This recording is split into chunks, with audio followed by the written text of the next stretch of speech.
ನಮಸ್ಕಾರ. ಅಧ್ಯಾಯ 37. ಹೃದಯನ ನಿರ್ಗಮನ. ಹೃದಯ ಶ್ರೀರಾಮಕೃಷ್ಣರ ಸೇವೆ ಮಾಡುತ್ತಿದ್ದ. ಜೊತೆಗೆ ಕಾಳಿ ದೇವಸ್ಥಾನದಲ್ಲಿ ಪೂಜೆ ಮಾಡುತ್ತಿದ್ದ.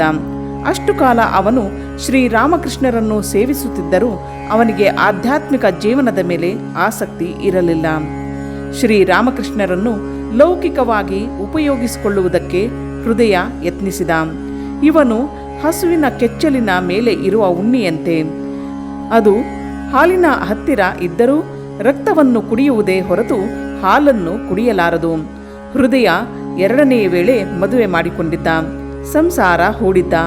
ಅದಕ್ಕೆ ದುಡ್ಡು ಬೇಕಾಗಿತ್ತು. ಜೊತೆಗೆ ಅತಿ ಆಸೆ ಕೂಡ ಇವನಿಗೆ. ಶ್ರೀರಾಮಕೃಷ್ಣರನ್ನು ನೋಡಬೇಕಾದರೆ ಇವನ ಮೂಲಕ ಜನರು ಹೋಗುವಂತೆ ಮಾಡಿಕೊಂಡ. ಇವನಿಗೆ ದುಡ್ಡು ಮತ್ತು ಏನಾದರೂ ಕೊಟ್ಟರೆ ಅವರಿಗೆ ಶ್ರೀರಾಮಕೃಷ್ಣರನ್ನು ನೋಡಲು ಅವಕಾಶ ಸಿಕ್ಕುತ್ತಿತ್ತು. ಇಲ್ಲದೇ ಇದ್ದರೆ ಇಲ್ಲ. ಅವನ ಪಾಲಿಗೆ ಶ್ರೀರಾಮಕೃಷ್ಣರು ಒಂದು ವಿಚಿತ್ರ ಮೃಗವಾದರು. ಅವರನ್ನು ನೋಡಬೇಕಾದರೆ ಹೃದಯನಿಗೆ ದುಡ್ಡು ಕೊಡಬೇಕು. ಲಕ್ಷ್ಮೀನಾರಾಯಣ ಎಂಬ ಮಾರ್ವಾಡಿ ಶ್ರೀರಾಮಕೃಷ್ಣರಿಗೆ 10,000 ರೂಪಾಯಿ ಕೊಡಲು ಬಂದಾಗ ಅವರು, ನನಗೆ ಬೇಡ, ನೀನು ಬೇಕಾದರೆ ಶಾರದಾದೇವಿಯನ್ನು ಕೇಳು, ಅವರು ತೆಗೆದುಕೊಂಡರೆ ತೆಗೆದುಕೊಳ್ಳಲಿ ಎಂದು ಹೇಳಿದರೆ ಹೊರತು ತನ್ನ ಹತ್ತಿರ ಅವರು ಕಳುಹಿಸಲಿಲ್ಲವಲ್ಲ ಎಂದು ಬೇರೆ ಅವನಿಗೆ ಕೋಪವಿತ್ತು. ಶ್ರೀರಾಮಕೃಷ್ಣರನ್ನು ಹೀನಾಯಮಾನವಾಗಿ ನಿಂದಿಸತೊಡಗಿದ. ನಾನು ನಿಮ್ಮನ್ನು ನೋಡಿಕೊಳ್ಳದೆ ಇದ್ದಿದ್ದರೆ ನಿಮ್ಮ ಪರಮಹಂಸಗಿರಿ ಎಲ್ಲಿರುತ್ತಿತ್ತು ಎಂದು ಹೇಳುತ್ತಿದ್ದ. ಶ್ರೀರಾಮಕೃಷ್ಣರಂತೆ ಸಮಾಧಿಗೆ ಹೋದಂತೆ ನಟಿಸುವುದು, ಅವರಂತೆ ಹಾಡುವುದು, ಕುಣಿಯುವುದು ಇವುಗಳನ್ನೆಲ್ಲ ಮಾಡತೊಡಗಿದ. ಇದೆಲ್ಲ ನಟನೆ. ಜನರಿಗೆ ತಾನು ಶ್ರೀರಾಮಕೃಷ್ಣರಷ್ಟೇ ದೊಡ್ಡವನು ಎಂಬುದನ್ನು ತೋರಿಸಿಕೊಳ್ಳಬೇಕಾಗಿತ್ತು. ಆದರೆ ಶ್ರೀರಾಮಕೃಷ್ಣರು ಹಿಂದೆ ಅವನು ಮಾಡಿದ ಸೇವೆಯಿಂದಾಗಿ ಇವುಗಳನ್ನೆಲ್ಲ ಸಹಿಸುತ್ತಿದ್ದರು. ಆದರೆ ಕೆಲವು ವೇಳೆ ಹೃದಯ ಮಿತಿಮೀರಿ ಕಟುವಾಗಿ ವರ್ತಿಸಿದಾಗ ಕಣ್ಣೀರು ಹಾಕಿ ದೇವಿಯನ್ನು ಪ್ರಾರ್ಥಿಸುತ್ತಿದ್ದರು, ಈ ಕಾಟದಿಂದ ಪಾರು ಮಾಡುವಂತೆ. ಒಂದು ಸಲ ಶ್ರೀರಾಮಕೃಷ್ಣರು ಜ್ವರದಿಂದ ನರಳುತ್ತಿದ್ದರು. ಯಾರೋ ಭಕ್ತರು ಇವರನ್ನು ನೋಡುವುದಕ್ಕೆ ಬಂದಿದ್ದ ಅವರು ಶ್ರೀರಾಮಕೃಷ್ಣರಿಗೊಂದು ಹೂಕೋಸನ್ನು ತಂದುಕೊಟ್ಟರು. ಶ್ರೀರಾಮಕೃಷ್ಣರು ಅದನ್ನು ನೋಡಿ ತುಂಬಾ ಚೆನ್ನಾಗಿದೆ ಎಂದು ಮೆಚ್ಚಿದರು. ಆದರೆ ಇದನ್ನು ಹೃದಯನಿಗೆ ಹೇಳಬೇಡಿ, ಅದನ್ನು ಬಚ್ಚಿಡಿ, ಅವನಿಗೆ ಏನಾದರೂ ಇದು ಗೊತ್ತಾದರೆ ಅವನು ನನ್ನನ್ನು ಬೈಯುತ್ತಾನೆ ಎಂದರು. ಹೃದಯ ಹಿಂದೆ ನನ್ನನ್ನು ಸ್ವಲ್ಪ ನೋಡಿಕೊಂಡ. ಅದಕ್ಕಾಗಿ ದೇವಿ ಅವನಿಗೆ ಆರ್ಥಿಕವಾಗಿ ಸಹಾಯ ಮಾಡಿರುವಳು. ಅವನು ಈಗ ಜಮೀನು ಕೊಂಡಿದ್ದಾನೆ, ಎತ್ತುಗಾಡಿ ಎಲ್ಲ ಇಟ್ಟಿದ್ದಾನೆ, ಜನರಿಗೆ ಹಣ ಸಾಲ ಕೊಡುತ್ತಾನೆ, ದಕ್ಷಿಣೇಶ್ವರ ದೇವಸ್ಥಾನದಲ್ಲಿ ಒಂದು ಗೌರವ ವ್ಯಕ್ತಿಯಾಗಿದ್ದಾನೆ, ಎಲ್ಲರೂ ಅವನ ಮಾತನ್ನು ಕೇಳುತ್ತಾರೆ ಎಂದರು. ಹೃದಯನಿಗೆ ಬೇಕಾಗಿದ್ದುದು ಜ್ಞಾನ, ಭಕ್ತಿ, ಪ್ರೀತಿಗಳಲ್ಲ, ಲೌಕಿಕ ವಸ್ತುಗಳು. ದೇವರು ಅದನ್ನು ಕೊಟ್ಟನು. ಆದರೆ ಈ ಲೌಕಿಕ ವಸ್ತುಗಳಿಗೆ ಒಂದು ಅಂತ್ಯವಾದರೂ ಎಲ್ಲಿದೆ? ಎಷ್ಟು ಬಂದರೂ ಇನ್ನೂ ಬೇಕು ಎಂದು ದುರಾಸೆಯೇ. ಅಷ್ಟು ಹೊತ್ತಿಗೆ ಹೃದಯ ಕೋಣೆಗೆ ಬಂದ. ಶ್ರೀರಾಮಕೃಷ್ಣರಿಗೆ ಅವನನ್ನು ನೋಡಿ ಅಂಜಿಕೆಯೇ ಆಯಿತು. ಅವರು ಹೂಕೋಸನ್ನು ಕಾಣದೆ ಇಡಿ ಎಂದು ಹೇಳಿದ್ದರೂ ಯಾರೂ ಹಾಗೆ ಮಾಡಿರಲಿಲ್ಲ. ಹೃದಯ ಕೋಣೆಗೆ ಬಂದೊಡನೆ ಶ್ರೀರಾಮಕೃಷ್ಣರು, ನೋಡು, ಈ ಭಕ್ತರು ಕಲ್ಕತ್ತೆಯಿಂದ ಬರುವಾಗ ಒಂದು ಹೂಕೋಸನ್ನು ತಂದಿದ್ದಾರೆ, ನಾನೇನು ಅವರಿಗೆ ತನ್ನಿ ಎಂದು ಹೇಳಿರಲಿಲ್ಲ ಎಂದರು. ಆದರೆ ಹೃದಯ ಅವರನ್ನು ಸಿಕ್ಕಾಪಟ್ಟೆ ಬೈಯತೊಡಗಿದ. ನನ್ನ ಅರಿವಿಲ್ಲದೆ ನೀವು ಭಕ್ತರಿಂದ ಏನೇನೋ ತರಿಸಿಕೊಳ್ಳುತ್ತಿರುವಿರಿ ಎಂಬುದೇ ಅವನ ಕೋಪಕ್ಕೆ ಕಾರಣ. ಆಗ ಶ್ರೀರಾಮಕೃಷ್ಣರು ಕಂಬನಿ ದುಂಬಿ ದೇವಿಗೆ ಪ್ರಾರ್ಥನೆ ಮಾಡಿದರು. ತಾಯಿ, ನೀನು ನನ್ನನ್ನು ಎಲ್ಲ ಸಾಂಸಾರಿಕ ಬಂಧನಗಳಿಂದ ಪಾರು ಮಾಡಿರುವೆ. ಆದರೆ ನಾನು ಹೃದಯನ ಬಾಯಿಂದ ಇಂತಹ ಮಾತುಗಳನ್ನು ಕೇಳಬೇಕಾಗುವಂತೆ ಮಾಡಿದೆಯಲ್ಲ ಎಂದು ಬೇಡಿದರು. ಆದರೆ ಸ್ವಲ್ಪ ಹೊತ್ತಿನ ಮೇಲೆ ತಾಯಿ, ಇವನು ನನ್ನನ್ನು ಪ್ರೀತಿಸುತ್ತಾನೆ, ಅದಕ್ಕೆ ಹಾಗೆ ಬೈಯುವುದು. ಅವನು ಹುಡುಗ, ಅವನಿಗೇನು ಗೊತ್ತಿಲ್ಲ, ನೀನು ಅವನ ಮೇಲೆ ಕೋಪ ಮಾಡಿಕೊಳ್ಳಬೇಡ ಎಂದು ತಾಯಿಗೆ ಬೇಡುತ್ತಾರೆ. ಹೃದಯ ಶ್ರೀ ಶಾರದಾದೇವಿಯನ್ನು ಹಿಂಸಿಸತೊಡಗಿದ. ಲಕ್ಷ್ಮೀನಾರಾಯಣನ 10,000 ರೂಪಾಯಿಯನ್ನು ತೆಗೆದುಕೊಂಡು ತನಗೆ ಏತಕ್ಕೆ ಕೊಡಲಿಲ್ಲ ಎಂಬುದೇ ಅವನ ಕೋಪಕ್ಕೆ ಕಾರಣ. ಅವನು ಜಗಳಗಂಟನಾದ. ಬಂದವರ ಹತ್ತಿರವೆಲ್ಲ ಜಗಳ. ದಕ್ಷಿಣೇಶ್ವರದಲ್ಲಿ ಕೆಲಸ ಮಾಡುವ ನೌಕರರ ಮೇಲೂ ತನ್ನ ಅಧಿಕಾರವನ್ನು ಚಲಾಯಿಸತೊಡಗಿದ. ಇವನು ಕೊಡುವ ಬವಣೆ ಸಹಿಸುವುದಕ್ಕೆ ಅಸಾಧ್ಯವಾಯಿತು. ಆಗ ಶ್ರೀರಾಮಕೃಷ್ಣರು ತಾಯಿಗೆ ಬೇಡಿದರು, ಇವನನ್ನು ಅಲ್ಲಿಂದ ತೆಗೆ ಎಂದು. ಅದೊಂದು ವಿಚಿತ್ರ ರೀತಿಯಲ್ಲಿ ಆಯಿತು. ದಕ್ಷಿಣೇಶ್ವರ ದೇವಸ್ಥಾನದ ಪ್ರತಿಷ್ಠಾಪನೆಯ ದಿನವನ್ನು ಅತಿ ವಿಜೃಂಭಣೆಯಿಂದ ಮಾಡುತ್ತಿದ್ದರು. ಮಥುರನಾಥನ ಮಗನಾದ ತ್ರೈಲೋಕ್ಯನಾಥ ತನ್ನ ಹೆಂಡತಿ ಮಕ್ಕಳೊಡನೆ ದೇವಸ್ಥಾನಕ್ಕೆ ಬಂದ.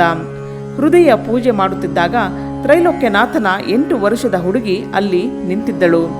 ಹೃದಯ ಆ ಹುಡುಗಿಯನ್ನೇ ದೇವಿಯಂತೆ ಪೂಜೆ ಮಾಡಿದ. ಕಾಲಿಗೆ ಚಂದನ ಬಳಿದ, ಹಣೆಗೆ ತಿಲಕ ಇಟ್ಟು ಹೂವಿನಿಂದ ಪೂಜೆ ಮಾಡಿದ. ಏನೂ ಅರಿಯದ ಹುಡುಗಿ ಇದನ್ನು ಮಾಡಿಸಿಕೊಂಡಳು.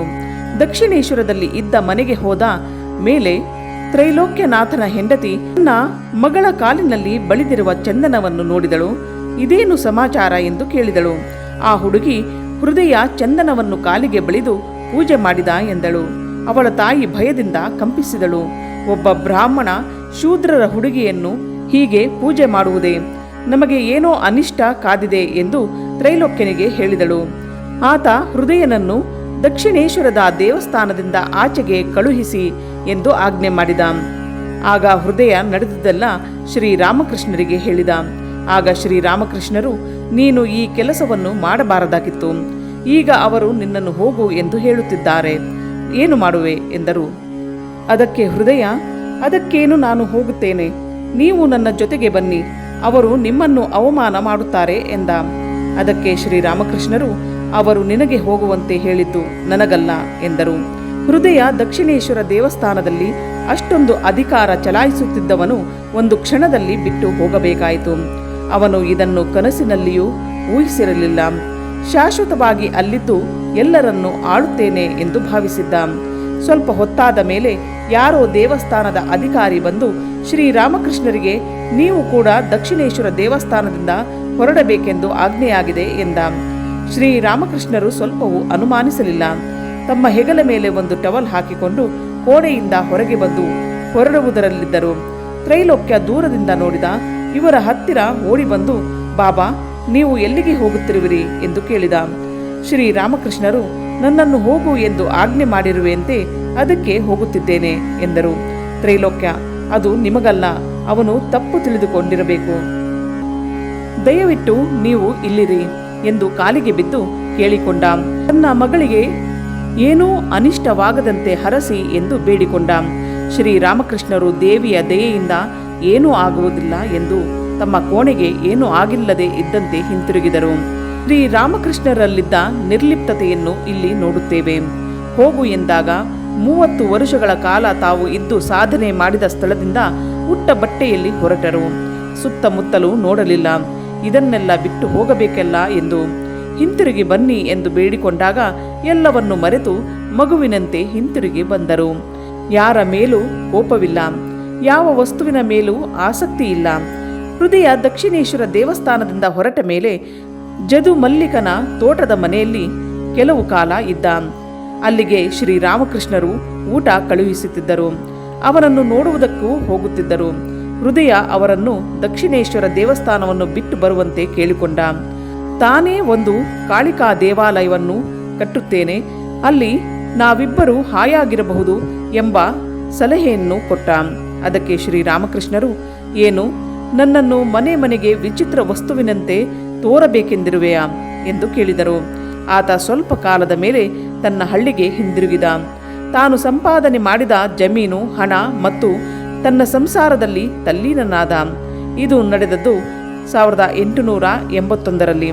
ಹೃದಯ 26 ವರ್ಷಗಳು ದಕ್ಷಿಣೇಶ್ವರದಲ್ಲಿ ಇದ್ದ. 3 ವರ್ಷಗಳಾದ ಮೇಲೆ ಶ್ರೀರಾಮಕೃಷ್ಣರು ದಕ್ಷಿಣೇಶ್ವರದ ತಮ್ಮ ಕೋಣೆಯಲ್ಲಿ ಹಲವು ಭಕ್ತರೊಡನೆ ಮಾತನಾಡುತ್ತಿದ್ದರು.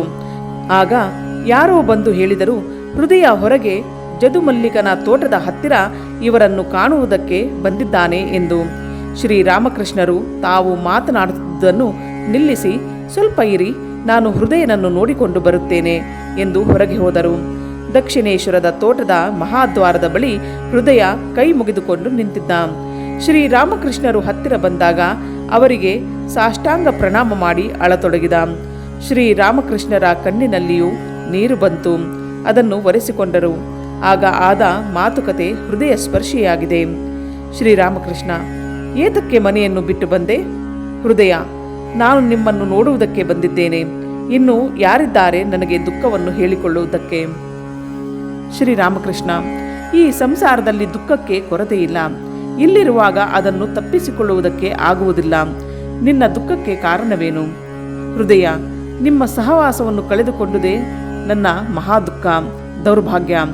ಶ್ರೀರಾಮಕೃಷ್ಣ, ಅದನ್ನು ನೀನೇ ತಾನೇ ಮಾಡಿಕೊಂಡಿದ್ದು.